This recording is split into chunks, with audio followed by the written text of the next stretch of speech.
اعوذ باللہ من الشیطان الرجیم بسم اللہ الرحمن الرحیم اللہم صلی علی سیدنا و مولانا محمد وعلی آل سیدنا و مولانا محمد وبارک وسلم وصلو علیہ انا صلاتی و نسکی و محیای و مماتی للہ رب العالمین۔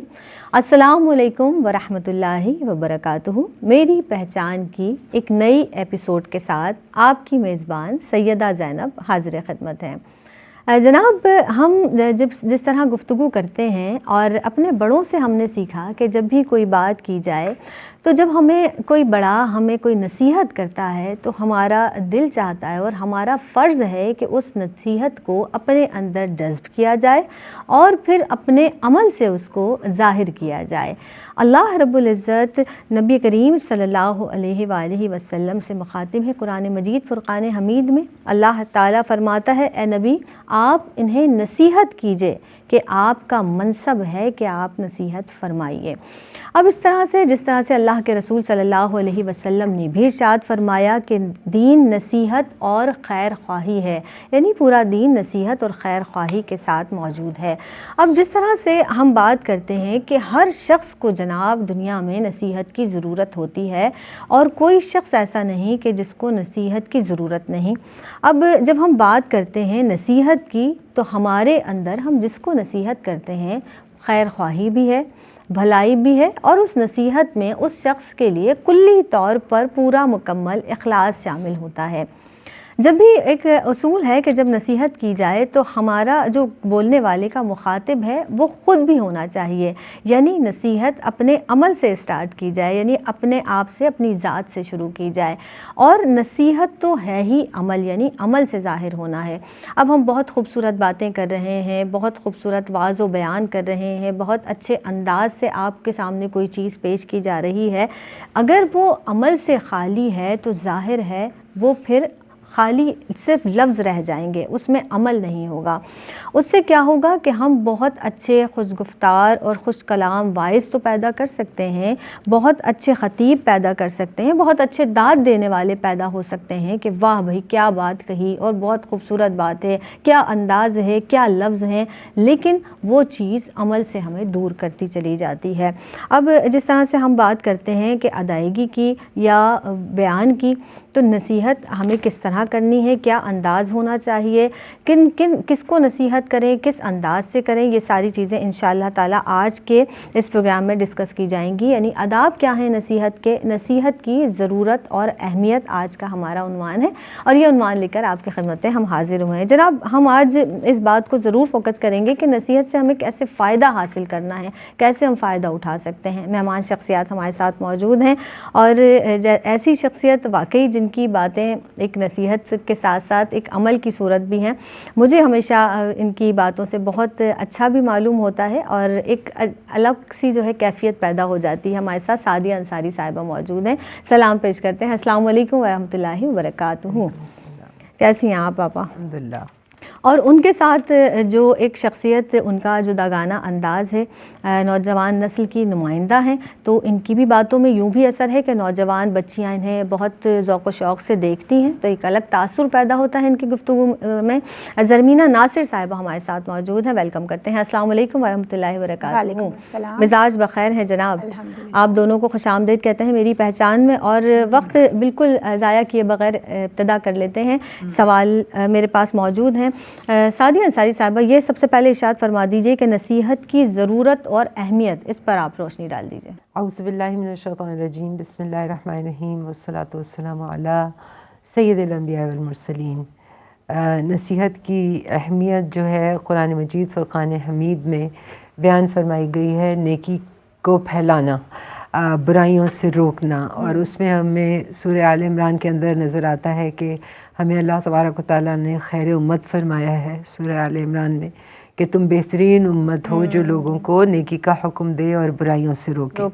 پھر دوسری جگہ سورہ توبہ کی 71 نمبر کی آیت کے اندر اللہ تبارک و تعالیٰ ارشاد فرما رہے ہیں کہ مومنین ایک دوسرے کے معاون اور مددگار ہیں، اور بھلائی کو پھیلانے والے، بھلائیوں کی طرف لے جانے والے، اور بدی سے روکنے والے۔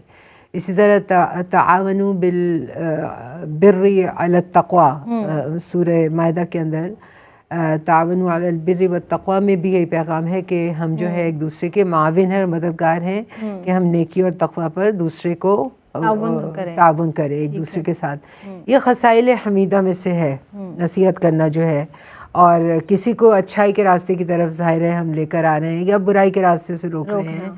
ہر مسلمان جو آزاد ہے، بالغ ہے، شعور رکھتا ہے، عاقل ہے، اور جس کو معروف اور منکر کی واقفیت ہے اس پر نصیحت واجب ہے کرنا ہر ایک کو. قرآن و سنت کی روح سے وہ نصیحت کر سکتا ہے. قرآن اور سنت رسول اللہ صلی اللہ تعالیٰ علیہ وآلہ وسلم میں کثیر تعداد کے اندر آپ کو ملیں گے ہر طبقہ انسانیت کے لیے نصائح بھی ملیں گے اور اس کے طریقہ کار بھی ملے گا. اور پھر یہ کہ اچھے انداز میں نصیحت کرنے کا طریقہ بھی، تذکرہ بھی، اور اس کے ثمرات بھی اور نتائج بھی، یہ سارے کے سارے قرآن مجید فرقان حمید میں موجود ہیں. جس شخص کو نصیحت کی جا رہی ہو اس کی بھلائی اور خیر خواہی کے ارادے کو دراصل نصیحت کہتے ہیں. تو اسی طور پر کرنی چاہیے جیسے کہ قرآن کا حکم ہے. جیسے کہ اللہ تبارک و تعالیٰ ارشاد فرما رہے ہیں سورہ النحل کے اندر کہ اللہ تمہیں عدل، احسان، قرابت داروں کی امداد کا حکم دیتا ہے، اور ان کی اور پھر اللہ پاک فرماتے ہیں کہ میں تمہیں اس لیے نصیحت کرتا ہوں کہ تم قبول کرو اس کو اور یاد رکھو. تو یہ سورہ نحل میں فرمایا. اسی طرح سورہ اعراف کے اندر آپ دیکھیں گے 62 سے 79 آیات تک 3 انبیاء علیہ السلام کا اللہ تبارک و تعالیٰ نے ذکر فرمایا، ان کے احوال اور ان کی نصیحت کا ذکر فرمایا ہے. تو یہ قرآن مجید فرقان حمید میں آپ کو بار بار ملے گا. جیسے سورہ لقمان ہے، اس میں حضرت لقمان جو کہ اللہ کے بہت نیک بندے ہیں اور جو صاحب حکمت ہیں، وہ اپنے بیٹے کو جو ہے سب سے پہلے نصیحت فرما رہے ہیں اور سب سے پہلے اللہ کی عبادت اور اس کی توحید کا درس دیتے ہیں، اور اس میں بھی چند اخلاقی امور ہیں جو بیان کرتے ہیں. پھر دو نصیحتوں کا تعلق عبادات سے ہے، اور پھر اس کے بعد باقی ماندہ کا تعلق معاملات اور رہن سہن سے بھی ہے. شرک سے اجتناب کا حکم فرمایا انہوں نے اپنے بیٹے کو. یہ نصیحت ہے، یہ احساس دلایا کہ رب ہر وقت تمہیں دیکھ رہا ہے، لہٰذا اپنے ہر عمل کو اس طرح سے لے کر چلو. مصائب پر صبر کرو، تکبر سے اجتناب کرنا، تمہاری رفتار اور تمہاری آواز بہت میانہ روی والی ہو. یعنی یہ تمام جو ہمیں نظر آتی ہیں کیفیات. حضور پر نور علیہ السلام کا ارشاد پاک ہے کہ تم قطعاً بھلائی کا حکم دو گے اور برائی سے روکو گے، ورنہ اللہ تبارک و تعالیٰ تمہارے نیکوں پر بروں کو مسلط کر دے گا. اور پھر تم دعا مانگو گے اور وہ قبول نہیں ہوگی. یعنی نیک جو ہے وہ دعا مانگیں گے اور قبول نہیں ہوگی. دوسری جگہ پر آپ صلی اللہ تعالیٰ علیہ وآلہ وسلم کا ارشاد پاک ہے کہ کسی قوم کے اندر جب گناہ بہت زیادہ پھیل جاتے ہیں تو لوگ بدلنے کی طاقت رکھتے ہوئے جب اس کو نہ بدلیں نصیحت سے، یعنی اس میں بریکٹ میں آ گیا، تو اللہ کی طرف سے سب پر توبہ سے پہلے عمومی عذاب. اللہ اکبر، اللہ اکبر. زرمینہ آپ موجود ہیں، ارشاد فرما دیجئے کہ نصیحت کے جو فوائد ہیں اس کے اثرات کیا کیا ہیں، فرمائیے گا.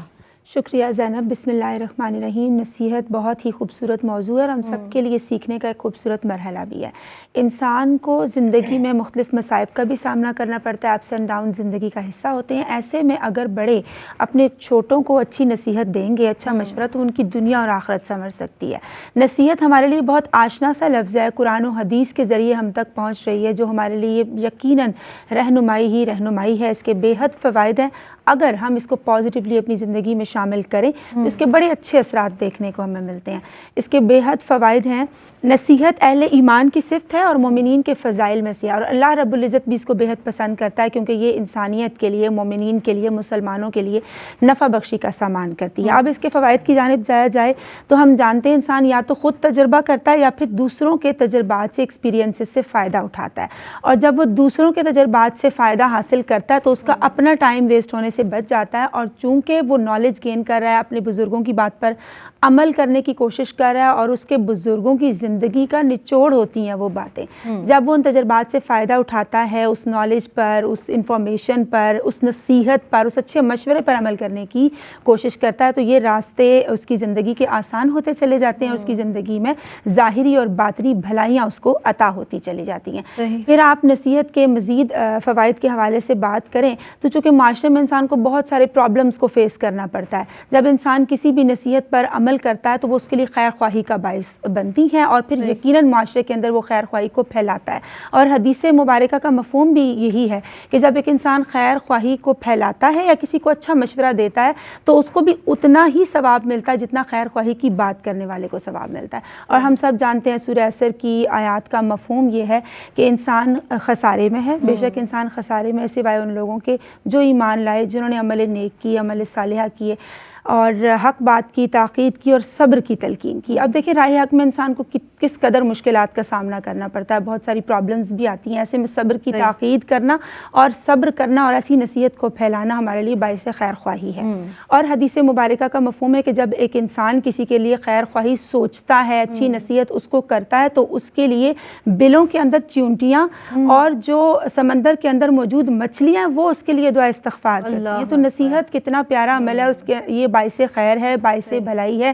کیونکہ دین اسلام میں جو ہماری کتاب ہدایت ہے قرآن پاک, اس کو کتاب ہدایت فرمائے گا, کتاب مبین ہے, ہمارے لیے نصیحت ہے. اس میں اللہ پاک کے خوبصورت میسیجز ہیں اور آپ صلی اللہ علیہ وآلہ وسلم کو جیسے فرمایا گیا کہ آپ ان کو یاد دہانی کے لیے نصیحت کروائیے. تو جب آپ صلی اللہ علیہ وآلہ وسلم ہمیں نصیحت فرمائیں گے تو مومنین کے لیے, مسلمانوں کے لیے وہ باعث خیر اور خیر خواہی کا عمل بنتا چلا جاتا ہے. پھر آپ معاشرتی اسپیکٹ سے دیکھیں تو انسان کو بہتر فیصلوں کی قوت اللہ کی طرف سے عطا ہو جاتی ہے. انسان شیطان کے شر سے باز رہ جاتا ہے, اس کو ہدایت کا نور عطا ہو جاتا ہے, اس کا دل ایمان سے منور ہو جاتا ہے. اور اگر انسان گناہ گار ہے, فسق و فجور میں مبتلا ہے خدا نخواستہ, تو وہ راہ راست پر آ جاتا ہے, اس کو اللہ کی طرف سے توبہ کی توفیق عطا ہو جاتی ہے. تو اتنا پیارا عمل, اسی لیے تو صحبت صالحین پر بھی فوکس کیا گیا, کیونکہ انسان اس صحبت میں رہتے ہوئے جب وہ اپنے من کے پیالے کو دھو کے وہاں بیٹھتا ہے تو اس کی روحانی بیماریاں آہستہ آہستہ دور ہوتی چلی جاتی ہیں. اور جب احترام سے, عزت کے پہلو کو مد نظر رکھ کر ایک شخص کو نصیحت کی جاتی ہے تو اس شخص جو نصیحت کرنے والا ہے اس کو بھی ثواب ملتا ہے بے شک, اور جس کو نصیحت عطا ہوتی ہے, جس کو نصیحت کی جا رہی ہوتی ہے, اس کی زندگی بھی سنور جاتی ہے اور ظاہر اور باطن اس کے روشن ہوتے چلے جاتے ہیں. سبحان اللہ, سبحان اللہ. اب جس طرح سے شیخ عبد القادر جیلانی رحمۃ اللہ تعالیٰ علیہ کے تعلق سے اگر ہم دیکھیں تو انہوں نے اپنی والدہ کی جو نصیحت تھی اس پر عمل کیا اور وقت کے ولی کامل ٹھہرے, ولی اللہ بن گئے, اللہ رب العزت کے قریب قرب والے بندے, اور آج تک لوگ یاد کرتے ہیں. اور نصیحت کیا تھی کہ بیٹا کبھی زندگی میں جھوٹ نہ بولنا. تو نصیحت کی ضرورت اور اہمیت کے تعلق سے آج پروگرام کیا جا رہا ہے. جناب اس وقت ہمیں وقفے پر جانا ہے, حاضر ہوتے ہیں اس مختصر سے وقفے کے بعد. السلام علیکم ورحمۃ اللہ وبرکاتہ. آپ دیکھ رہے ہیں پروگرام میری پہچان, اور میری پہچان میں آپ سب کا ایک مرتبہ پھر خیر مقدم ہے. جناب عنوان لے کر ہم آپ کی خدمت میں حاضر ہوئے ہیں اور وہ یہ ہے کہ نصیحت کی ضرورت اور اہمیت, اور اس تعلق سے گفتگو جاری ہے. سعدیہ انصاری صاحبہ ہمارے ساتھ موجود ہیں اور زرمینہ ناصر صاحبہ تشریف فرما ہیں. سعدیہ انصاری صاحبہ آپ کی جانب بڑھوں گی, اور جس طرح سے ابتدائیہ میں بھی میں نے ذکر کیا کہ کچھ آداب ہوتے ہیں نصیحت کے, آپ فرما دیجئے کہ نصیحت کے آداب کیا ہیں, کس انداز سے نصیحت کرنی چاہیے؟ بالکل زینب, ہر چیز کے ادب اور آداب ہمارے دین نے ہمیں دیے ہیں بے شک, اور یہ سب سے اہم باب ہے حضور پرنور آقا دو جہان صلی اللہ تعالیٰ علیہ وآلہ وسلم کا انداز نصیحت کس قدر حسین, دلکش اور دل موہ لینے والا ہوا کرتا تھا, جس میں موقع کی مناسبت اور نزاکت دیکھتے ہوئے پھر آپ جو تھے سامنے والے کو نصیحت کیا کرتے تھے. اور آپ کی عادت مبارکہ یہ تھی کہ جب کسی کی کوئی بات ناگوار آپ کو معلوم ہوتی تھی تو آپ بہت ہی نرم لہجے کے اندر یہ ارشاد فرمایا کرتے تھے کہ اس کو کیا ہو گیا کہ یہ ایسے ایسے کر رہا ہے یا ایسے ایسے بول رہا ہے. اللہ, تو یہ حسین انداز تھا حضور پرنور علیہ الصلوۃ والسلام کا. جیسے جسمانی صحت کے خراب ہونے کی شکل میں ہمیں دوا کی ضرورت ہوتی ہے, بالکل اسی طرح سے معاشرتی صحت یا گھریلو ماحول جو ہے اس کی صحت کے لیے بھی جو ہے نصیحت ایک بر وقت کرنا اور اس کو قبول کروانا یہ بہت ضروری ہے کہ یہ ہم کریں اور اس کو پھیلائیں. نصیحت کے جو آپ نے پوچھا ہے کہ کیسے مؤثر بنایا جائے, اس کے آداب کیا ہونے چاہیے, اس میں سب سے پہلے جو آپ کے سامنے شخص ہے اس کی ذہنی سطح کو آپ کو اپنے ذہن میں رکھنا ہے کہ وہ کس مینٹلی کس لیول کے اوپر ہے, جس کے حساب سے اس کو, یہ سب سے پہلی چیز ہے. آپ یہ دیکھیے کہ انبیاء علیہم السلام نے اللہ کی دعوت دین پہنچانے کا جو اہتمام کیا اور جو انداز نصیحت اختیار کیا، وہ سارا کا سارا حسنہ کا معیار بن کے ہمارے سامنے آیا۔ تو قرآن پاک میں جس طرح سے نصیحت کرنے کا حکم ہے وہ حسنہ ہے، اللہ کے راستے کی طرف کا جو حکم ہے وہ انداز نصیحت وہ حسنہ کا ہونا اس میں ضروری ہے۔ تو سب سے پہلے ہم نے ذہنی سطح دیکھی، دوسرے کی اس کا مینٹل لیول دیکھا اور اس کے حساب سے گفتگو ہم نے کی۔ دوسری چیز جو ہے وہ اس کی نفسیات کو بھی دیکھنا ہے ہمیں، کہ اس کی نفسیات کو سمجھتے ہوئے کس ماحول کا پروردہ ہے وہ، اس کے گھر کے اندر کس قسم کا ماحول ہے، یا جس تعلیمی ادارے میں وہ جا رہا ہے وہ کیسا ماحول رکھتے ہیں، اس کے حساب سے بھی ہمیں دیکھنا ضروری ہے، اور اس کے حساب سے جب ہم نصیحت کریں گے تب اس کے دل اور دماغ پر اثر کرے گی۔ نمبر 3 جو پوائنٹ آتا ہے اس کے اندر وہ یہ ہوتا ہے کہ لوگوں کی طبعی کیفیات کیسی ہیں، اندر جو ان کی کیفیات ہیں۔ جیسے اگر آپ کسی بیمار کو نصیحت کر رہے ہیں تو بجائے یہ کہ آپ اس کو اس کی بد پرہیزیاں گنانے لگیں اور اس کی اوقات کار کے اندر مختلف ایسے باتوں کا ذکر کریں کہ تم نے یہ غلط کر دیا، وہ غلط کر دیا، بد پرہیزی کر دی، اس لیے تمہارا بلڈ شوگر اتنا ہائی ہو گیا انسان، تو اس کے بجائے ایک خاص طریقے سے، کیونکہ وہ پھر اس بات کو اور زیادہ ڈپریسو ویو کے اندر لے جائے گا۔ اسی طرح سے بیمار کو دعا دینے کے بجائے آپ مطلب مالی نقصان اگر کسی کا ہو گیا ہے تو آپ اس کو جو ہے اس کی غلطیاں جو ہے گنانا شروع کر دیں، تو یہ طریقہ نہیں ہونا چاہیے۔ اچھا، تیسری چیز جو ہے کہ یہ جانے کہ اگر ہم نصیحت غلطی کا احساس دلانے کے لیے ہی کر رہے ہیں اور آئندہ تاکہ وہ اس سے بچتا رہے، تو ہمارے لہجے کی نرمی بہت ضروری ہے۔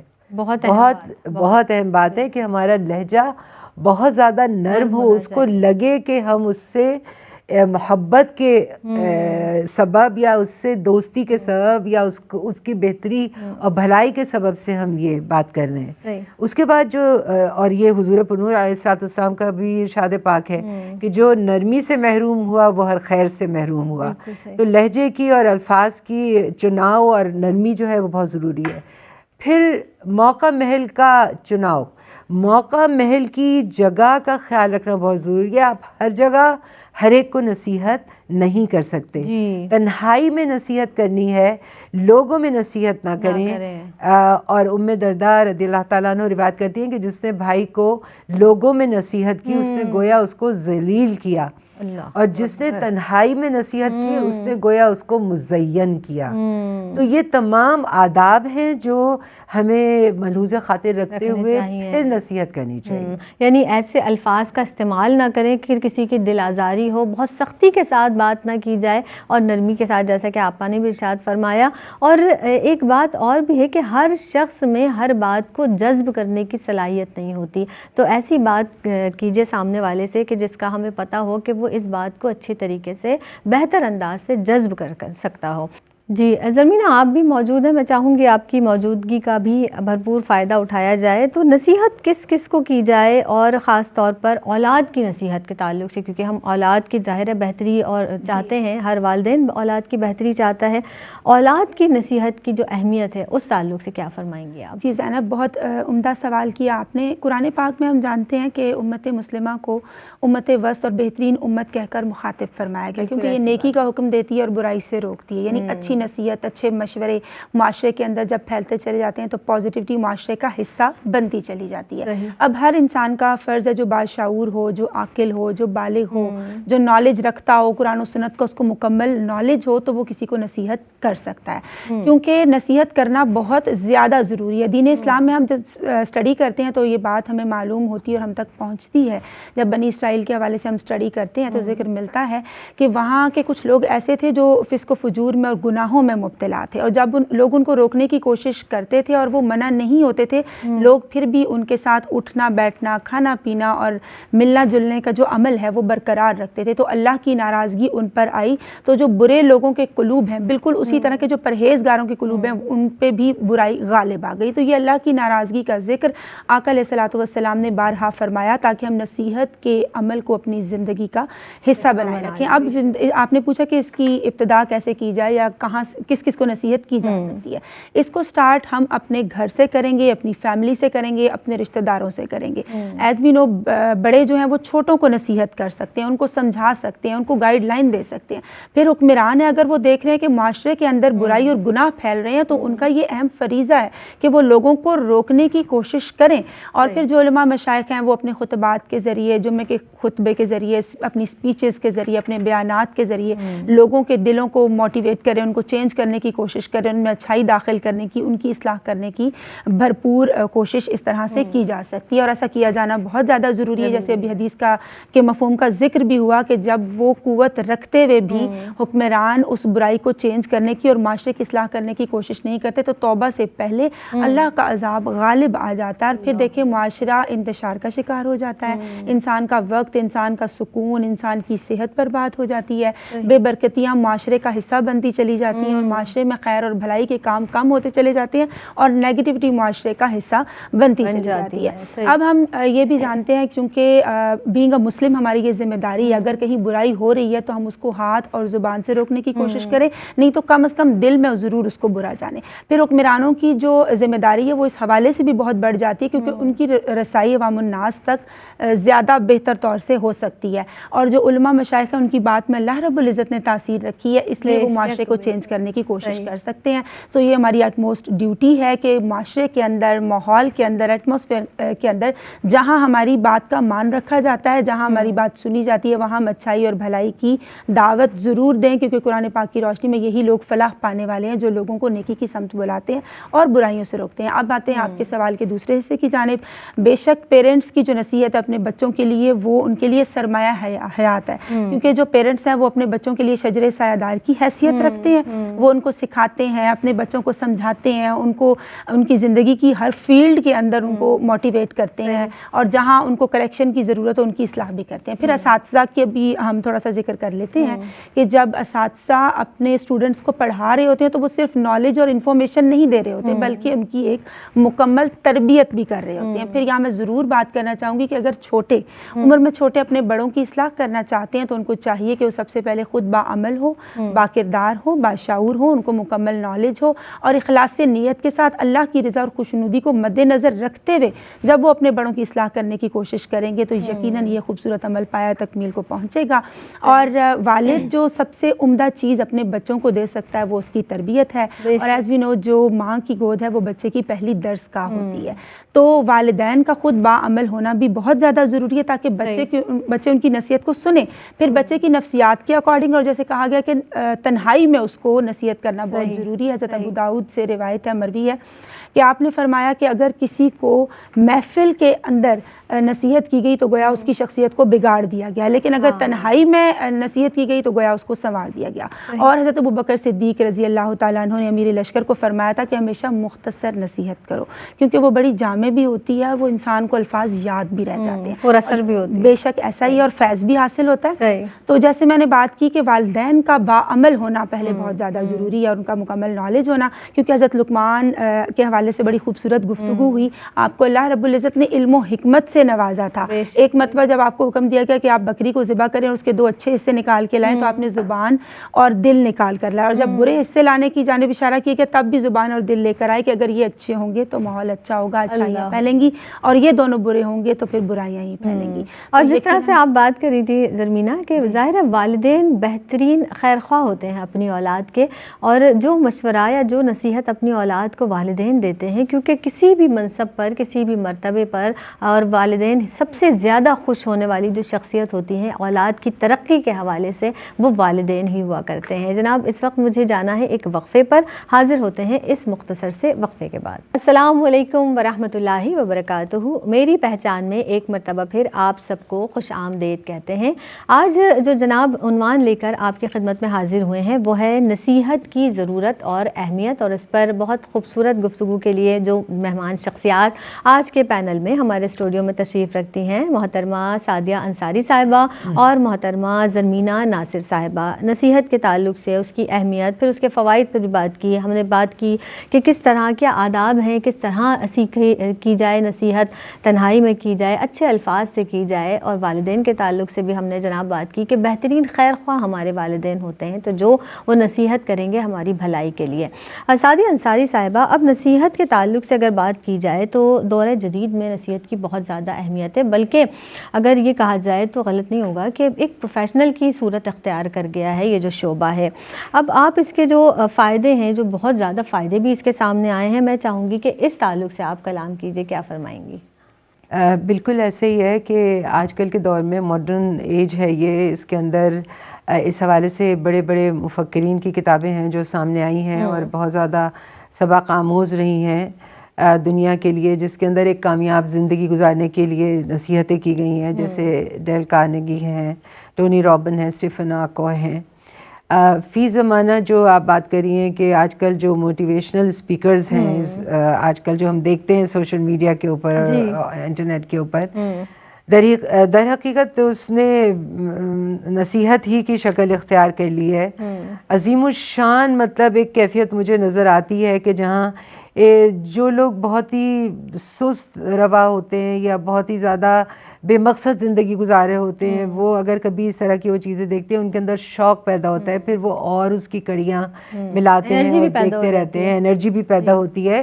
تو ان کو ایک لگتا، یعنی یہ ایک ایسی چیز ہے کہ اس کے اندر دوسرا انسان جو مایوسی میں گھرا ہوا ہے، جو بھٹکا ہوا ہے، گمراہ ہے، وہ یہ دیکھتا ہے کہ مجھے کوئی ہے جو بتانے والا ہے، اور یہی تو میں چاہ رہا تھا سننا۔ کیونکہ یہ جو تاریخ بتاتی ہے کہ انسان کو ہمیشہ سے گائیڈنس کی ضرورت رہی ہے، پہلے دن سے اس کو گائیڈنس کی ضرورت رہی ہے، اور آج یہ بہت انٹینس ہو گئی ہے، بہت شدت سے اس کی ضرورت محسوس کی جا رہی ہے۔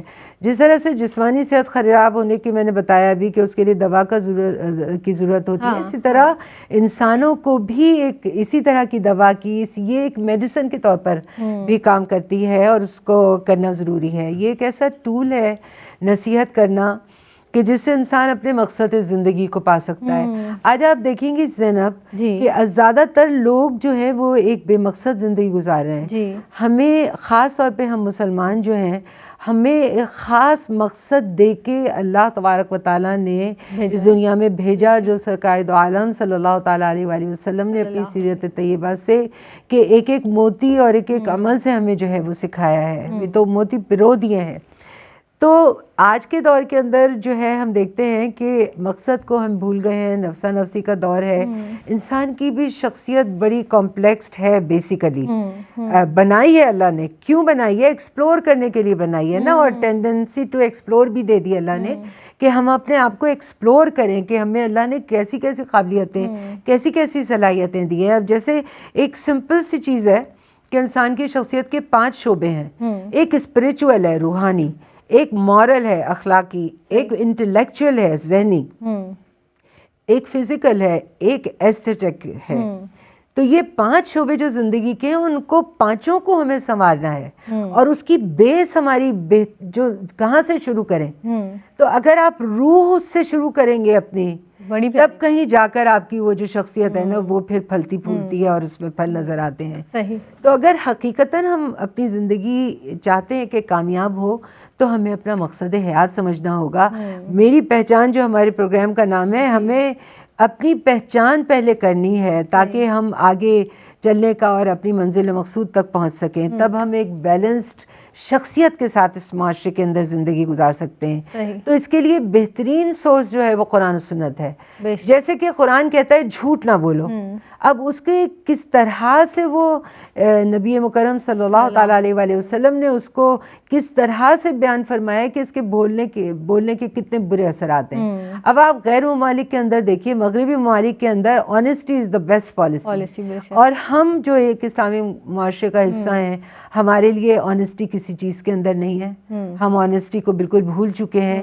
اسی طرح سے اسکینڈینیوین کنٹریز کے اندر یہ قانون، اچھا انہوں نے قوانین بنا دیے ہیں کہ کسی کی تم چغلی نہیں کر سکتے، آپ کسی کی چغلی نہیں کر سکتے۔ ایک آفس میں رہتے ہوئے ڈیفرنٹ ڈیسک کے اوپر لوگوں سے دل میلا رکھنا. ہاں. اور پھر اس کے بعد تو یہ جو پروفیشنل وے جو یہ آیا ہے, یہ جو موٹیویشنل اسپیکرز ہیں, یہ اب ہمیں ہر شعبے کے اندر نظر آتے ہیں. آفیسز میں, اسکولز میں کاؤنسلنگ ہوتی ہے مغربی ممالک میں, اسی لیے کہ وہ بندے کا لیول دیکھ کے اس کے ساتھ اس سے گفتگو کرتے ہیں, اس کی کیا خواہشات ہیں, وہ جانتا ہے کہ وہ کس پرپس سے اس دنیا میں ہے, اس کو کیا اچیومنٹس کرنے ہیں. تو یہ ساری چیزیں نفسیاتی اور جسمانی پہلوؤں کو سامنے رکھتے ہوئے ایک بہترین پروگرام ترتیب دے کر, اور پھر اس کے بعد یہ جو موٹیویشنل اسپیکرز ہیں یا یہ جو ہمیں چھوٹے چھوٹے کلپس نظر آتے ہیں جو بہتری کا سبب بن سکتے ہیں, اس کو اور زیادہ فروغ دینا چاہیے. کیونکہ اس کے سب سے بڑا فائدہ یہ ہے کہ آج جتنی قوت کے ساتھ پوری دنیا میں دین اسلام کے اندر لوگ داخل ہو رہے ہیں غیر مسلم, وہ کتنا بڑا یہ اسی کا کارنامہ ہے. یعنی یہ جو اخلاقی تربیت ہے اور یہی جو ہماری اخلاقی صحت کے لیے بہت زیادہ ضروری ہے, ہماری کردار سازی کے لیے بہت زیادہ ضروری ہے. اور آپا جیسے آپ نے ارشاد فرمایا, تو یہ جو منفی رویے ہیں ان باتوں سے ہمارے دور ہوتے ہیں اور ہم مثبت طریقے سے اپنے بیہیویئر کو پیش کرتے ہیں, پازیٹیو ہو جاتے ہیں. اور پازیٹیو لوگوں کی صحبت میں رہ کر آپ بہت اچھی انرجی اپنے اندر گین کرتے ہیں. آج کل صحبت کی طرف چونکہ توجہ نہیں ہے, تو یہ جو ہمیں نظر آتا ہے میڈیا کے اوپر جو کلپس ہمیں نظر آتے ہیں, تو اس سے بھی بہت لوگ فائدہ اٹھاتے ہیں نا. اس میں بھی وہ اپنا مینٹور مان لیتے ہیں اس شخص کو جو ان کو تعلیم دے رہا ہے. تو یہ اٹس ویری ہیلپ فل, اور یہ پازیٹیوٹی کی طرف لے کر جا رہی ہے. لیکن پھر بھی اس میں بھی بڑی احتیاط برتنے کی ضرورت ہے کہ آپ نے یہ جج کرنا ہے کہ کیا صحیح ہے کیا غلط ہے. بہت سارے لوگ جو ہیں بہت جلدی چیزوں کو جذب کرنے کی صلاحیت نہیں رکھتے ہیں, تو ان کے لیے بہت زیادہ ضروری ہے کہ ان کو کسی اچھے انسان کے ساتھ بیٹھنا چاہیے. زرمینہ آپ کی طرف آتے ہیں, یہ ارشاد فرمائیے کہ بعض لوگ جس طرح نصیحت کرتے ہیں, ہم اکثر دیکھنے میں آتا ہے جس طرح سے بات بھی کی آپا نے بھی, سعدیہ انصاری صاحبہ نے بھی, کہ اس نصیحت کے بھی تو کچھ انداز ہوتے ہیں نا. تو نصیحت کے نام پر بہت سے لوگ تنقید کرتے ہیں. اس تعلق سے میں چاہوں گی کہ ہماری بہنوں کی ضرور اصلاح کیجیے, کیا کہیں گے آپ؟ بالکل لوگ اس طرح سے کرتے ہیں, لیکن نصیحت برائے تنقید نہیں ہونی چاہیے. اس کا مقصد فقط اصلاح ہونا چاہیے, برائے اصلاح ہونی چاہیے, برائے اصلاح. اور اللہ کی رضا اور خوشنودی کے لیے جب آپ کرتے ہیں تو آپ کا عمل وہ باعث خیر بنتا چلا جاتا ہے. ابھی جب اولاد کے حوالے سے بات ہو رہی تھی اور والدین کے تعلق سے, تو سوری ٹو سے فی زمانہ والدین کی نصیحت کے بجائے اولاد کی نظر والدین کی وصیت پر ہوتی ہے. تو نصیحت اور لیکچرز تو چلتے رہتے ہیں, بس ہمیں اپنی وصیت بتا دیجیے. تو اسباب ہدایت کے جو طریقے ہیں, جو اسباب ہیں اور جو تربیت کے طریقے ہیں, اس میں نصیحت کو بہت زیادہ امپورٹنس حاصل ہے. ہمیں چاہیے آپ صلی اللہ علیہ وسلم کے اسوہ کامل پر عمل پیرا ہوتے ہوئے لوگوں کو نصیحت کریں, خود اس نصیحت پر عمل پیرا ہونے کی کوشش کریں, اپنے جو ہمارے زیر اثر افراد ہیں ان کی اصلاح کا سامان کریں, کیونکہ بے شک کرم کی برسات ہوتی رہے گی جب تک ان کی بات ہوتی رہے گی, اور بنا لو دل میں ان کا گھر محمود, پھر ہمہ وقت ملاقات ہوتی رہے گی. اسی طرح سے جو مولانا روم کی اور شیخ سعدی کی جو حکایات ہیں اور جو نالج ہم تک پہنچا ہے, اس سے بھی انسان اخلاقی قدروں کی حفاظت کر سکتا ہے. اب آپ نے بات کی ہے کہ یہ اس کا اصلاح کا پہلو کس طرح سے مد نظر رکھا جا سکتا ہے, تو آپ دیکھیں کہ آپ صلی اللہ علیہ وسلم کی خدمت اقدس میں ایک شخص حاضر ہوتا ہے. آپ صلی اللہ علیہ وسلم نے کس طرح سے لوگوں کے بدلاؤ کو اور چینج کو, کس طرح سے پازیٹیوٹی کو معاشرے کا ایک خوبصورت حصہ بنا دیا کہ آپ صلی اللہ علیہ وسلم کی خدمت اقدس میں ایک شخص حاضر ہوتا ہے اور آپ صلی اللہ علیہ وسلم اس کو نصیحت فرماتے ہیں کہ غصہ نہیں کرنا. اب جب وہ واپس جاتا ہے تو اس کے جو قبائل ہیں وہ آپس میں تلواریں بے نیام ہونے کو تھیں اور وہ جنگ و جدل پر بالکل کنونس تھے, آمادہ تھے, لیکن اس نے اس نصیحت کو ذہن میں رکھا کہ آپ صلی اللہ علیہ وسلم نے مجھے فرمایا کہ مجھے غصہ نہیں کرنا. اس نے غصہ نہیں کیا, ان کو کول ڈاؤن کیا اور معاملہ اس طرح اچھے طریقے سے حل کی جانب آ گیا. پھر آپ صلی اللہ علیہ وسلم نے ایک شخص کو نصیحت فرمائی تھی کہ جھوٹ کو چھوڑ دو. جب اس نے جھوٹ کو چھوڑا تو باقی بھی معاشرتی اور جو روحانی بیماریاں اس سے دور ہوتی چلی گئی اور وہ ایک اچھا انسان بن کر سامنے آیا, اور پھر یقیناً پازیٹیوٹی معاشرے کا حصہ بنتی چلی جاتی ہے. امام جعفر صادق کے پاس ایک شخص آتا ہے کہ حضور میں تبلیغ کے لیے جانا چاہ رہا ہوں, تو آپ مجھے کوئی نصیحت فرمائیے. تو آپ فرماتے ہیں کہ کوشش کرنا تمہیں اپنی زبان نہ ہلانی پڑے. اب ہم غور کریں تو زبان نہ ہلانی پڑے اور کام بھی تبلیغ کا کرنا ہے, تو آپ نے فرمایا تمہارا عمل بولے, تمہارا کردار بولے, تمہارا اخلاق بولے, تمہارا اخلاص بولے. تو اس طریقے سے ہم ڈیفینیٹلی نصیحت کا جو عمل ہے اس کو پایہ تکمیل تک پہنچا سکتے کرتے ہیں کیونکہ ہمارا مقصد فقط اصلاح ہے.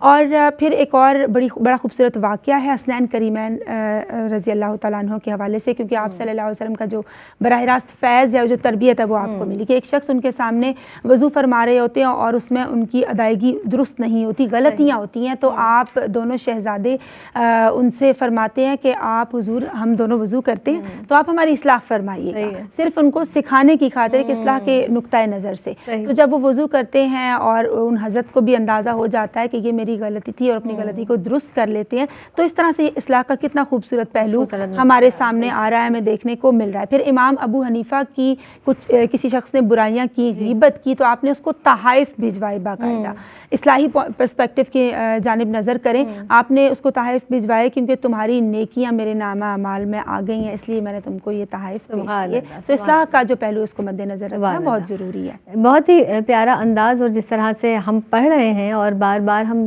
بات بھی کر رہے ہیں کہ نصیحت بہت اچھے انداز سے کرنی چاہیے، تو ہماری جو مہمان شخصیات ہیں ان دونوں کا انداز بھی بہت خوبصورت ہے. میں چاہوں گی کہ ان سے بھی کوئی لاسٹ میں ایسا میسج لے لیا جائے. جی آپ فرمائیے گا. بالکل بہت خوبصورت موضوع رہا اور اس کی بہت شدید ضرورت ہے. ہم نے کچھ اپنی ینگ جنریشن کو پروانہ سے چڑھا لیا ہے کہ اب وہ نصیحت سننا بھی نہیں چاہتے. تو میں یہ گزارش کروں گی کہ آپ نے اپنا نصیحت کا عمل کبھی نہیں چھوڑنا ہے، اور آپ نے اپنی ذات کو ایک نمونہ بنانا کبھی نہیں چھوڑنا ہے. کہ بہت کچھ بگاڑ پیدا ہو چکا ہے لیکن اب بھی گنجائش ہے. میری پہچان دیکھنے والی جو بہنیں وہ آپ کی نصیحت کو سنتی ہیں. آپ ایسی کیا بات. جی زرمینہ آپ کیا فرمائیں گی؟ جی زینب، نصیحت کرنے والے کے ساتھ ساتھ نصیحت سننے والے پہ بھی ذمہ داری عائد ہوتی ہے کہ وہ نصیحت کو سنے اور اس پہ عمل پیرا ہونے کی کوشش کرے. حضرت ابو بکر صدیق رضی اللہ تعالیٰ عنہ کے قول کا مفہوم ہے کہ جب ایک انسان کو نصیحت کی جاتی ہے اور وہ اس کو ایکسیپٹ نہیں کرتا تو اس کا مطلب ہے اس کا دل ایمان کے نور سے خالی ہے، کیونکہ اللہ رب العزت نے تو ہمارے قلوب کو ایمان کے اور ہدایت کے نور سے روشن فرمایا. بے شک، سبحان اللہ. آپ دونوں مہمان شخصیات کی آمد کا بہت شکریہ ادا کرتی ہوں. آپ تشریف لائیں، سعدیہ انصاری صاحبہ، زرمینہ صاحبہ آپ تشریف لاتی ہیں، بہت ہی اچھا لگتا ہے. بس اس کے ساتھ ہی اپنی میزبان سیدہ زینب کو دیجیے گا اجازت. اور آخر میں جس طرح سے حضرت لقمان علیہ الصلوۃ والسلام کی جو بیٹے کی نصیحت تھی، بیٹے کو آپ نے جو نصیحت کی تھی، ان میں سے 2-3 ایسی باتیں ہیں جو پوائنٹ ہیں کہ بیٹا زبان کی حفاظت کرنا، اپنی نماز میں جب نماز کی ادائیگی ہو تو اس میں جو وسوسے آتے ہیں ان سے اپنی حفاظت کریں، یعنی ان سے دور رہیں. اور ایک بات یہ کہ اس کے ساتھ ساتھ یہ بھی ارشاد فرمایا کہ اپنی نظروں کی حفاظت کریں، اور ایک اہم بات کہ اپنے معدے کی حفاظت کریں. اور یہ بڑی اہم بات ہے کہ اپنے معدے میں آپ جو کچھ اپنے پیٹ میں جو نوالا ڈال رہے ہیں وہ کیسا ہونا چاہیے، آپ کہاں بیٹھے ہیں، کتنا کھانا ہے، آدھا پیٹ کھائیں تاکہ عبادتوں میں خلل نہ پڑے، حلال رزق کا اہتمام کریں. وہ تمام چیزیں اس ایک چھوٹے سے جملے میں پوری کائنات سمٹ کر آ جاتی ہے، آپ یقین جانیں. تو ان باتوں پر عمل کیجئے. اللہ رب العزت مجھے، آپ کو، ہم سب کو عمل کی توفیق عطا فرمائے. اس کے ساتھ ہی مجھے دیجیے گا اجازت. فی امان اللہ.